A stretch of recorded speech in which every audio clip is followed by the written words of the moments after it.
NewsBiscuit. Real fake news.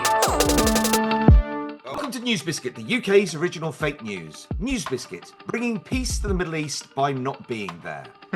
I'm your host, Wrenfoe, and I'm joined by three of the work-shy layabouts that Keir Starmer warned us about. Paul L. Hello. Sketchly. Hello. And Dan Sweryt. Good morning. This month sees Trump release the JFK files, which unsurprisingly identified the shooter as Hillary Clinton. Vandals set fire to Teslas, instantly increasing their value. And £1 billion of cryptocurrency is stolen when someone presses Control-Alt-Delete. And that brings us to our first round news and brief, where our panelists select their favourite headlines. Sketchly, we'll start with you. Treasury release budget. Which is nice, because it's one of those budgets that seem to have just identified the most vulnerable in society and just kicked them in the face. To be fair, people do on a Saturday night usually to homeless people. So Yeah. I'm glad the government's following suit. Were there any sort of green shoots of recovery or optimistic bits? Or, I mean, for billionaires, it's looking good. I'll be honest. I think they're going to weather the storm. There was quite an optimistic bit right at the end where she stopped talking. Then I felt a lot better after that. I didn't notice that the red case still has Queen Elizabeth on it. Was that a comment on Charles being in hospital at the Well, time? yeah, They just- yes, I was going to hedged their say, bets. is it because he's so poorly? They're like, let's not bother. It's a lot of vellum for one guy who's not going to see out the month. Trump promises Greenlanders their own reservations and cheap liquor. Isn't Vance's wife over there? They're having like a holiday break now. Is that? Yeah. It's just like they can't even bother to send they're just sending wives. It's like you check it out, see if it's okay, and then I just go with what you say. I don't care. You're right, though, Paul. It's typical husband purchasing, Yeah. where he absolves all responsibility to the wife. I don't know anything about Greenland. Just choose one. Sir Jim Ratcliffe sells off Man United goalposts and replaces them with jumpers. He doesn't own the whole club, does he? He's about sort of 25%, isn't it? But he's sort of the guy running it. And he's all excited, he's investing in X, Y, and Z, but he's also seems to be asset stripping a lot of stuff behind the scenes. Rachel Reeves' model of economics, let's sack the poorest people at the club. So the tea lady, she's out. Jumpers will just get smaller and smaller. New Old Trafford Stadium will be the best in League Two. Think about Man United, because it's such a well-supported club. Everyone knows at least one Man United fan, and they are all a miserable bunch. And I don't mean necessarily miserable in the rest of life, but they are usually miserable about football because their sense of entitlement and stuff. So it's just so satisfying whenever Man United do badly. So many around here as well. Yeah. Like they've been sorry. I was going to say, yeah. Tesla rebranded the people's car in attempt to revive sales. Everyone's obviously having a lot of fun with Elon Musk and the Hitler Nazi kind of vibe, and obviously after his silly kind of gesticulation. But it's one of those things where it's only funny provided actually he's not really a Nazi and we're just having a bit of a joke at him. Yeah. The moment he becomes actually like a Nazi, this really isn't going to be landing. No. Well, he's still not a Nazi, but pretending to be a Nazi. But when he Oh. is a Nazi, Who hasn't pretended to be a Nazi that time, rather? I'm just waiting for the time when Tesla and the robot thing come together and they turn into Decepticons and they just start running around shooting everyone. don't we need to clear up that he actually pays people to do these things, not does them himself? The only thing he's doing himself is being a Nazi, let's face it. It would actually probably be more unsettling if he was inventing this stuff, because that really would make him feel like some sort of supervillain. If he's constantly in a lair constructing stuff, that doesn't end well. He's just a good manager. You don't get many of them. Somewhere on Twitter that the baddie on Moonraker was a billionaire who sent rockets into space. The Trump presidency is basically Moonraker. Yes. Is that what you say? Retitled Greenland Shagger. Dan, Fire service spends 80% of budget parking at Heathrow. this is after the Heathrow fire that, well, I guess it wasn't a fire, it was a fire. It was a fire at a local power station, wasn't it? But it turns out they had other power sources, so I'm not sure why they closed down Heathrow in the end. No one knows. It's just another giant conspiracy theory. It was one of those things where I saw it, I went, interesting, and then just didn't bother looking into it again. Yeah, because unless you're going on holiday that very day, screw it. In fact, it's kind of classic Schadenfreude, isn't it? It's that thing of those people who think they're going on holiday and they're not.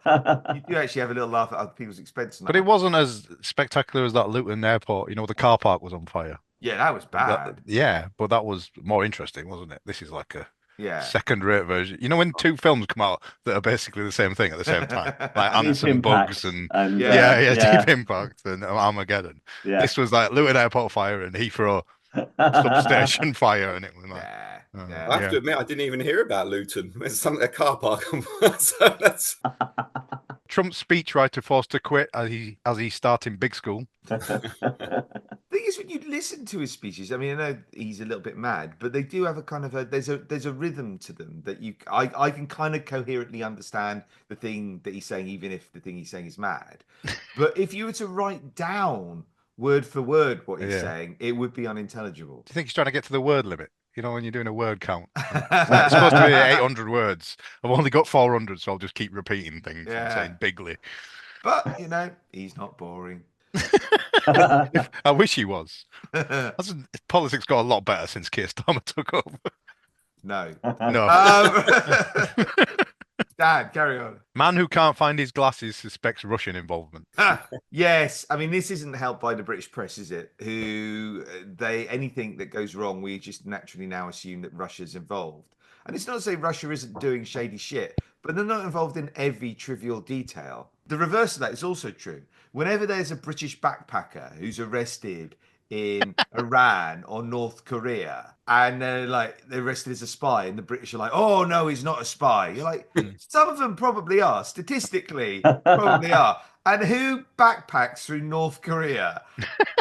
I mean, that's a red flag straight away. They got lost. Yeah, they got lost in China. They've always got some dumbass kind of excuse like, oh, I love the butterflies in the North Korea, and I was looking for whatever. That's why I've got all these cameras. Yes. Their partner would suspect him. Oh, you going camping? Are you? Where are you going? Lake District or somewhere? No, I thought North Korea. Really? Bold choice. Paul. Struggling doorbell company asks staff to push harder. Origami disaster, events still unfolding. Yeah. Very good. Just Stop Oil succeeds by redefining victory. Yeah, this is very odd. They're like, all right, we're done. And I was like, oh, what? The environment's saved, is it? Job done. I always thought that would have been a bigger headline the day before. Environment saved. Yeah. Just but it turned, No, they've just run out of that 24-pack of tomato soup they had. Not buying another one. Because it probably flags for the security services, doesn't it? They probably got a thing of if someone comes in buys a lot of soup, then they know to get you. And of course, they can't do that now. No. Yeah, so it's very weird. They've declared victory for I'm not quite sure what. I don't think they've stopped oil. They stopped oil? I haven't tried to buy any oil recently. But... Yeah, apparently it's no longer a thing. Oh, it's not a thing anymore. Castrol GTX adverts. Can you imagine other pressure groups sort of stopping kind of midway through what they were asking for? So, the suffragettes going, well, they've given us casual Fridays, and I think that's sufficient. You're like, don't you want the vote anymore? You're like, no, we were aiming a bit high with the vote. We'll just settle for margaritas. I've got to go home and cook dinner. Yeah. I haven't got time to do that. Nicola Sturgeon considers new career as a celebrity. For some reason, the S&P have got a thing about doing other stuff like outside. So I can't remember her name, but there's a story there. But she did something. There was another woman somewhere whose name you don't remember. This is an S&P woman. Yeah, I could have looked it up, but I've had time. I just really, what progress did the suffragettes make? I mean, I didn't even look it up in the end. S&P woman that I got. That's as far as I got. Is it Alex Hammond who you're trying to think of? Everyone, Alex Hammond. Was that the other one? Yeah, the other two.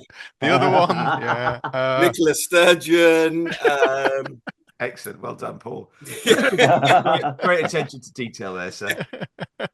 What else have you got, Paul? What other poorly researched piece of trite have you got? I've actually looked at my notes. I did put what's her face from SMP. Sorry, that's shit. You could have got lucky. Maybe that was her name. Yeah. Rachel Reeves defends accepting free tickets to Sabrina Carpenter concert as she got confused thinking they were the Carpenters. Yeah, what is this with them taking the free tickets? They can't stop doing it. And her defense was, I had to go because someone in my family was going. And you go, well, I don't even know that's a defense. But still, that doesn't stop you. And here's the thing, she doesn't understand. It doesn't stop you still buying your own fucking ticket. And we're picking up the bill for all her security. So we've got that paid. Okay, Rachel, that's on us. We'll pay for your security. Just pay individually for your own fucking ticket. Yeah, but tickets are really expensive. And you got to wait ages online to buy them. I know. Sympathise, because tickets... Even if I was earning that kind of money, I couldn't afford tickets. And it just keeps you a bit more grounded. The act of actually occasionally buying a fucking thing, it makes you aware of the value of a thing and how much it costs for other people. But they refuse to do that. And then they wonder why they're so disconnected. I'm quite angry about this. You can tell. I just want to go to the theatre once in a while. I can't afford to go. Well, you probably can't see the play for all the security guards standing in front of you. For all the Labour MPs. And really kind of you're sucking the joy out of a pop concert as well. Everyone's jumping around. That's because Keir Starmer's there. Except for 20 security guys just standing there sort of in a brooding silence staring at you. Talk about stealing your vibe. She's there on a research thing, thinking all these people can afford these tickets. We're not taxing them enough. Hey, one of them's in a wheelchair. Let's get them. Yeah, where are the clamps? And our next round is True Biscuit, where our panel has to guess which is a real headline and which is a fake one. Dan, we'll start with you. Football club apologise after holding minute silence for former player who is still alive. Was he on the pitch? No. Oh, that would be excellent if he was just there. Am I dead? Well, funnily enough, my football ground that I regularly go to, and I'm going to do shout out to them because they get much publicity, is Havant and Waterlooville, little non-league teams, brilliant, been going for donkey's years. And this is positive criticism. They're getting it. Their speakers are absolutely shit, completely shit. The ground is lovely, everything's lovely. The speakers are for shit, and the guy, you cannot hear what he says. He's like Norman Collier, is that like? You can't get it. But every game we go to, there's a minute silence for something, and we all get up, and we never know what it's for. And it could be for Nazis, it could be for like child molestation. Everyone, out of your feet for child molestation. And we're like, yes. And give them a round of applause at the end. Well done. And we have no idea what we're supporting. And I just fear that someone's videoing us. And later on, it'll be released by, and look at these guys. 1 minute silence for Elon Musk's Nazi salute. Yes. So I could genuinely believe that someone would. So how old was the guy that was dead? Was he like a? He was retired. He was a former player. Oh, so he was definitely dead. Everyone someone's retired. He's dead to the football world. Yeah. That was probably the problem. But it was in Bulgaria's top division. And if you were in the stadium, if you were him and you're in the stadium, would you just politely stand with everyone else? Because it would seem wrong to be the one person shouting, no! You go, God, that man's horrible. Don't stand for him. Is it plausible, Paul? Is it plausible? Well, I've not done my research, but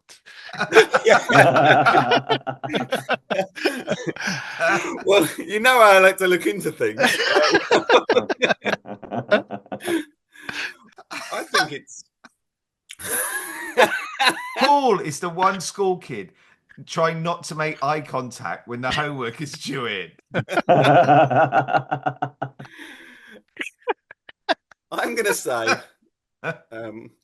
what's everyone else saying before that? Sketchily, go on then. Think about. I was going to agree with Paul. I was going to agree with the majority. So. Okay, well, I'm going to say it is True Biscuit. True Biscuit. I don't know. Yeah, true. We both think this is a true thing. It is. No, I don't. What? No. Change your mind. I think it's a True Biscuit. It's written by Well, let's make this clear. Is something true or is it false? Let's take the word true out of the mix. They don't have this problem on Would I Lie to You? No, they don't. Well, they might do some editing. They don't. It is true. Both teams lined up near the centre circle before kicking off in the 1-1 draw, bowing their heads to mourn. Before the match was over, they posted on their Facebook page saying they had received wrong information about Gancher's death. So they themselves don't really fact check these things. As long as someone emails in someone's dead, they'll do it in silence. I'm having a bit of fun with that. I'm emailing them tomorrow. Right. Thank you, Dan. Paul, what about you? Suckable chicken noodle soup flavoured cough drops are a thing now. What? That is word salad. What? None of those words are connected. If you'd put "says Joe Biden" after it, I'd have said true. So this is do those words again, Paul, because my brain's struggling with them. What are their words again? Suckable chicken noodle soup flavoured cough drops are a thing now. Is this your shopping list? When we got a cold, we all I do a bit of selling. We all like a tomato soup. Maybe a soup, hot soup, but some Just Oil has got sold out. When you haven't got them, they've been in the shop. Then it's suckables instead. Okay, so you like a nice soup, and people like cough drops. So this canned soup company has announced the next best thing: soup drops, soup you can suck on. Has it got like a liquid centre, or is it just hard? It's just soup flavoured cough drops. So it's the flavour of soup in a hard piece of candy. Has it got crunch-ons? I like my soup to have crunch-ons. I can only give you what the spokesperson says. It's when you're sick, nothing is truly more reassuring than chicken noodle soup. So we thought, why stop at the soup bowl? And then no one else is in the room to tell them why they should stop at the soup bowl. That's unfortunate when you've got a brainstorming thing and everyone's an idiot. But surely one of the nice things about soup is when it's warm. That's the kind of the quality that it has. I assume these are cold, hard. They do come in a can, though. You get 20 lozenges in a can. They serve them in a can. Yeah. Oh, imagine going down to the Tate. How pissed off would you be? Yeah. You go down to the Tate and you take off, you open your can of soup and you just chuck lozenges in it. That's it, yeah. You instantly win an award, yeah. It did get a review. One foodie writer said he'd rather be sick than pop a soup drop ever again. And then the company said yesterday it's sold out. So the one can. I'd miss the hotness. I'd miss the soup. Bit, yeah. Can I have hot lozenges? Lozenges. Lozenges. That's the name of a band, isn't it? It is. I thought exactly the same. Yeah.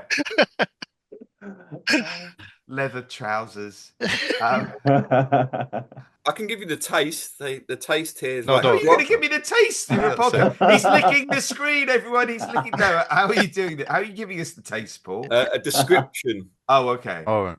On the website, tastes like broth, savoury veggie. I'll do it again. Yeah. You're not going to be in the edit at all, Paul. At the moment. As usual. So I'll do it again. I'll tell you what I need. Done it once yet. You know what you need. Yeah. I need a soup flavour lozenge. It tastes like broth, savoury veggies, soft egg noodles, and a sprinkle of parsley. And you're getting all that just from a lozenge, sucking on a lozenge, because I don't think who made that Willy Wonka. And at least Willy Wonka would do that and then think, nah, we're not. I mean, we can experiment, but the Oompa Loompa that came up with that was sacking him. True biscuit. Oh, shut up. Is it true or is it false? It's false. Thank you. I think it would be an interesting concept if it was like an OXO cube, like you put the thing in your bowl and then you add hot water and it turns into a soup. Yeah. I thought you'd suggest inventing a lozenge that's a cube. You go, oh my god, that's the worst shape ever for it's a spiky thing in your mouth. No, but I mean, it's not a lozenge. I'm saying like a soup pellet. Yeah. So you put it in the bowl, just add hot water, and it turns into a bowl of soup. Can you just bought soup and just poured that in? Well, it seems a very convoluted way to get back to soup again. You might be camping in North Korea and you don't have a space for a tin of soup. Because of all the cameras you got in your bag. Yeah. The spy equipment. But you just invented gravy, Sketchly. This is a true thing. Is it? Yeah. Sure. Check your notes again, Paul. You've written there false. No. It's a true thing. It's a Progresso soup company. I don't like this. I don't want it. So it's available. I can make it go away, Paul. Sketchly. Banned from Chinese buffet for shitting in the seaweed. Were you? A grandmother was. Oh, okay. I you missed that bit of detail there. The headline. Yeah. Just was a confession there, Sketchly. Just reading your WhatsApps out. So, sorry, they were banned from a restaurant for shitting in the seaweed. Shitting in the seaweed. Now, was the seaweed, had it been delivered onto their plate, or was it part of like a all-you-can-eat buffet and they just went over to the buffet and they squatted? Yeah, they literally went over to the buffet, climbed up on the thing, squatted, and let their mess go, I think it said. There's bad reviews and there's bad reviews, isn't there? She pulled down her tights and splattered her mess onto the savoury treat. Thing is, I know how all-you-can-eat buffets work. There'd still be people queuing for the other things. I mean, they didn't know that now seaweed is off, but they'd be looking across going, yeah, but... I would be annoyed, though, because I do like a bit of crispy seaweed. That is. Well, is this not seafood? That's going just to punish you, Dan. I'm keeping that in. I worked on 2 levels. That is one of yours. And it also embarrasses Dan at the same time. Sneeze guard would work for that as well. No, but they don't have diarrhea guards, do they? You don't need a separate thing. I'm saying we don't need a separate thing for every bodily problem. I'm quite old. I didn't know sneeze guards was a thing. Is sneeze guards a thing at buffets? You're quite old. I think you mean. I've been to the Harvester. I didn't know. No. I have eaten better buffets. Is there some sort of? Is the plastic kind of thing that curves round? That's a sneeze guard. I just assumed it was to keep the sun off or something. I don't know. It never occurred to me there was a sneeze guard. I mean, I suppose it's good that it's there, but at the same time, like, it's like if there was a shit guard. You go, is that a possibility? Is that something that might happen? Because I don't want to eat here if people are shitting. Is a grandmother? Is that relevant? I mean, was the person suffering from dementia or something? No. She was very drunk. She was 52. She was on her daughter's. Sorry, she's 52 and she's a grandmother. Yeah, Wayne Rooney's office. She's a party animal. If she's 52 and she's a grandma, she's drunk. It was in Manchester as well. Oh, she's a great grandmother. On her daughter's hen do. Just being thrown in to make us think it's true. Oh no, you've now made it so plausible. We can't. That's it. Yeah, true. This is true. It's got to be. It is true, yes. Yes. Her name is O'Dowd, if anyone's interested, if anyone knows her. Yeah, again, it all adds to the pattern. Every O'Dowd I know shits in their food. That's exactly what they do. Apparently, she was asked to leave after. After what? After what else did she do? That's it. Yeah. After the bill. What was she? Surely after doing the act. Surely. After she put her cigarette out in another diner's drink, and in protest, she sat in the seaweed. Oh, okay. See, I was thinking that the cigarette was after the event again. We'll let the shitting slide, but what's she done with the cigarette? Now she's out. The usual post-fecal. We have a no smoking policy. That's why she was thrown out, because of the non-smoking policy. They didn't actually have a non-shitting in the seaweed policy written down. Right, gang, we're going to try and get round again really quick if we can, because we've missed a month of NewsBiscuit. All right, so we've got to do 2 hours. Yeah, 2 hours. Paul's fact-checking. Yeah, oh, my God. Right, Dan, what do you got? Ice hockey game between USA and Canada has 3 fights in first 9 seconds.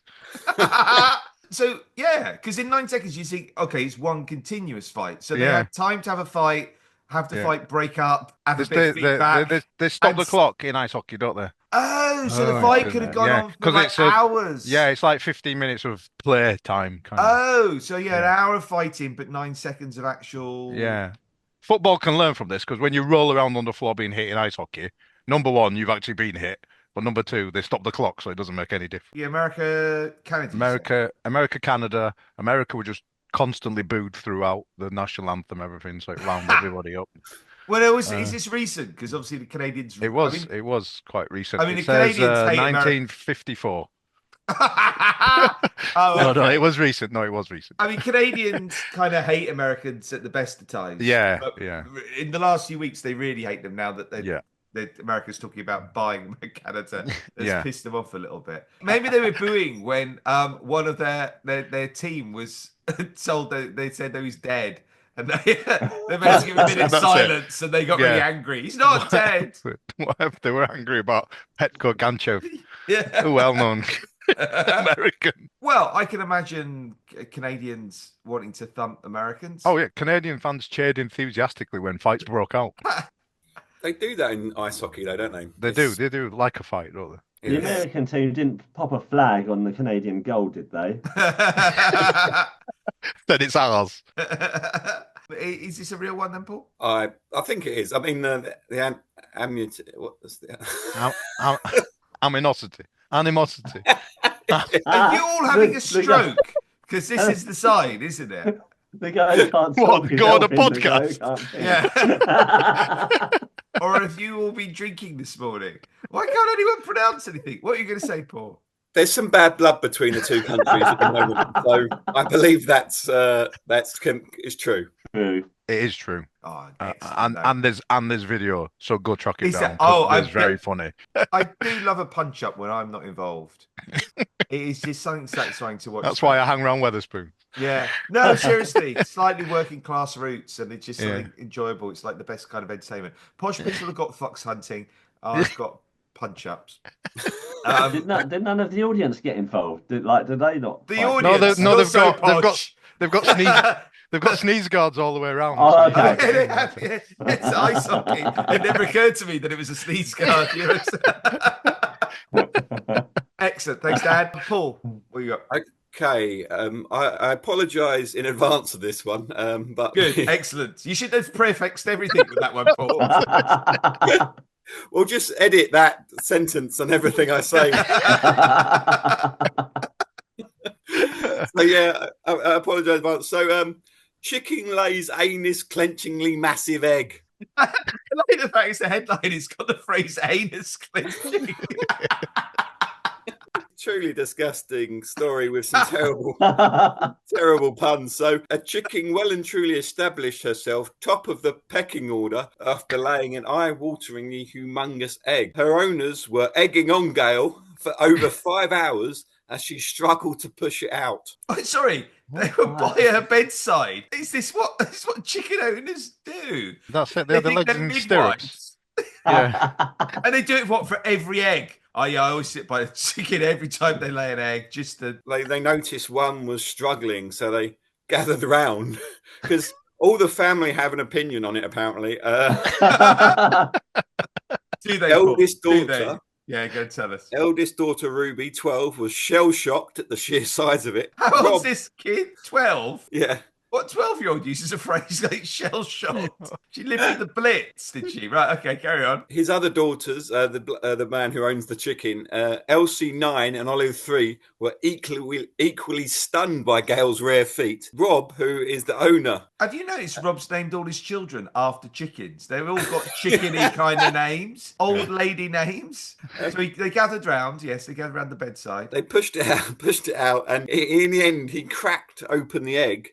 And he made a surprising discovery. Gail's humongous egg actually contained a second egg inside its shell. And so did he just crack it open in front of her face? Because that's really brutal. Yeah. Here I am just killing your child here in front of you. There is a bit of factual about this, which I was interested. If we're talking about facts today. Are we? Indeed. Yes. Carry on. Chickens lay eggs through their cloacia, also known as the vent. So it wasn't arse-clenching, it was vent-clenching. Yeah. Well, this is a multi-purpose exit. Sorry, was the arse-clenching done by the family? Were they all clenching their arses? This is what I learned. Chickens poop from where the eggs come out and where they mate with a rooster. So it's a all purpose. That's it. That's all I got. Pausing now because I'm just visualizing all manner of kind of arses clenching, and I can't get beyond that. It's not something that I would watch, but I can understand the clenching aspect of it. I've said true all the way through, and I've been right, so I'm sticking with true. A double egger. Double egger. That's something else. Don't Google that one. Don't look on that one on OnlyFans. False. Nonsense. All of it. It is true. It took 5 hours to pass. But how do they know? I mean, they don't. Again, I'm just curious about how they knew it's 5 hours. I mean, surely at best you're noting it's a slightly distressed chicken, and it's at the kind of the tail end, no pun intended, of the kind of process. They must have had an egg timer. There we go. End of episode. Thank you. Excellent. No, let's go in. We're cutting that one. Sketchy. A Swiss politician was fined for buying pink water pistols online. Is the fine to do with the colour of the water pistol? Is that the thing they were objecting to? The authorities say that the toy has violated the country's weapons law. Well, the Swiss are famous for being neutral, so I suppose maybe a water soaker is like a... Pink's not neutral, though, is it? That's probably the problem. Yes, it's not. You want like neutral. green or something like that. Okay, how big were the water pistols? Yeah, they were pistols, water pistols. Oh, right. Can you explain a bit more? I'm not sure I get the concept. For the listeners. Not like a water rifle, not like a super soaker. No, okay. They were two pistols. Pink water pistols. I just don't know how, well, I don't know how he'd be caught. Because, I mean, all right, you order some stuff off Temu or Amazon or wherever it is. Oh, God, we sound like we're sponsoring these things. But it arrives. Who's knowing that you've ordered a couple of water pistols? Are the Swiss authorities monitoring every kind of online purchase and just looking for water pistols? Because they should be looking for guns, surely. Did he try claiming expenses like the Labour government? Oh, yeah. I still wonder why they got a problem. I mean... Yeah, what's the problem with it? Because they could be confused for real firearms due to their appearance. Their pink appearance. The pink guns you get nowadays. In the hood. But I suppose it's the age-old question, is it? If you rob a corner shop with your finger stuck in your coat, is that armed robbery? Is this an age-old question for you, Paul? Because you're revealing quite a lot about your lifestyle choices. This will define what I do this afternoon, so please do answer. Was he running around the streets waving his pistol? What did you nearly say then? No. Does it say how he got caught, Sketchily? It doesn't say how. My guess is when they came through customs. Customs check. Yeah, they're very good in Australia. This is not Australia. So they might be just as efficient. Why are you adding Australia into the mix? What? Because Australian customs is very good, isn't it? Oh, okay. And I'm saying that the Sweryt customs could also be very good. Are you sponsored by Australian Customs? Because that seemed a very odd name drop that you put in there. Are you getting a backhander from them? How is that? Have you got something? Are you going to Australia soon, Sketchly? And you need to bring some stuff. Yeah. True. False. Because Sketchly couldn't work out what continent it's on. Yeah. No, yeah. No, it's true. Finally, we reached the magic 8-ball. Each of our guests is going to give us their predictions for next month's news. Trump maintains dignified silence on April Fool's Day. Trump sends Zelensky a massive box of ammo. When he opens the box, inside is Biden sitting on a chair wearing nothing but a strategically placed ribbon and brandishing a sign reading April Fools. Hey, I'm noticing a theme here. I'll have to get this edited in time for April Fools, otherwise people are going, why are you hanging on about? No, I think we should. It'll be quite NewsBiscuit if you just release it after. Yeah. You two come across as idiots, yes. JD Vance scolds God for not agreeing to deal with Satan. Okay. And that brings us to the end of the episode. And I can reveal this month's winner is Keir Starmer, who solved UK's pothole problem by filling them with 1 million disabled people. And I'd like to thank Sketchly, see ya, Paul L, goodbye, and Dan Sweryt. Bye. And I leave you with these headlines. Excited dressmaker is thrilled to bits. Yanks argue over whether the chicken or egg shortage came first. And lost man who ate tortoises for 95 days is expected to make a slow recovery. You've been listening to NewsBiscuit, free to read and free to write for. We accept submissions from any budding satirist, young or old. Visit newsbiscuit.com to submit headlines, stories, and to support new writers. NewsBiscuit, real fake news. You've got the most Magnolia backdrop I've ever seen. Even the light fitting is hidden by your head, so it's just beige. The prison guards don't like to. This is all I get. 1 month, please. You could have talked to your family every month, but you decide to blow it on a NewsBiscuit podcast. I accumulate every week. I could talk to them, but I do this once a month. So.